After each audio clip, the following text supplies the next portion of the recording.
Grabe yung gigil ng Meralco ngayon dahil dumadami na po ang nagpapa-install ng mga solar panels dahil nga sobrang taas naman talaga ng kuryente. May mga balita na from 2,000 nagiging 5,000, 7,000. Kunwari, nagpahayag na pag-aalala daw ang Meralco tungkol sa dumaraming hindi restradong guerrilla solar panel system installation at illegal daw ang paggamit nito. Ito daw po yung not safe, sabi ng Meralco. Ito po yung sample ng solar panel installation. Tapos ito yung safe. Ito pa, unsafe and safe talaga. Pero sila, meron din pala. Ang sabi naman nila, nandito kami para tumulong na umusbong itong mga rooftop solar installations as long as it is done properly, safely, and in consonance with government regulation. Maging patas na lang po kayo, Meralco.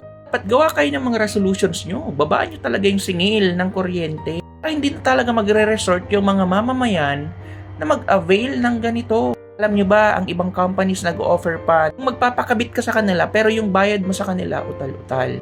Yes, meron pong mga companies na nagpapa-avail ng installment. Talo na naman kayo doon. Tingin nyo mas pipiliin kayo ng mga tao sa ganito? Eh, paano na to? Yan pa. Ginagawa yung kuweba ang eres. Ito yung safe.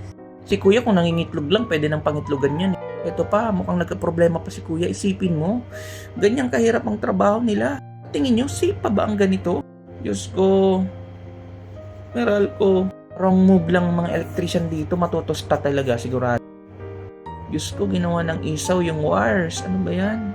Meralco, point kasi dito, labanan nyo na lang. Baan nyo yung singil nyo, naman kasi sobrang abusado. But recently, may pa-announce kayo na 3 months daw walang putulan. Walang puputulan ng kuryente from May to July. Pero pala, yung mga unpaid bills mo noong April, dahil magpo-fall ito by May, mapuputulan ka pa rin pala.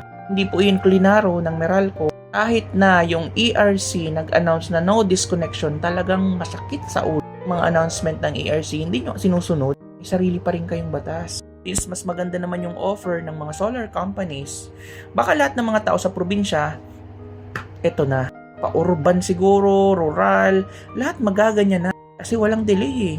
Diba? Actually, kahit bumagyo, basta may pumasok na light energy, makakaipon ito para makapag-supply ng kuryente. Pero kayo, yung pangako nyong restoration ng kuryente na 7 araw, naging 15. Ang iba pa nga umabot ng 27. Isipin mo 27 days. Well, ganun talaga. Kung hindi sa Meralco, at least yung ibang kumpanya. Always remember, sa mga hindi po nakakaintindi, wala pong jurisdiction ang Meralco sa mga solar companies. Pwede silang mag-raise ng concern sa ERC, pero hindi sila yung papasok talaga sa eksena. Tapos kayo talaga yung mag-regulate. Ano ka, gold?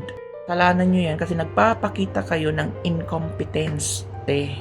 Kayo nga din, opisina ng Meralco na mahalan din sa kuryente, kaya nagpakabit ng solar panel. Mamahalan din pala kayo sarili nyong singil sa kuryente. Since laban naman ito ng mga negosyo, Meralco, tapatan nyo.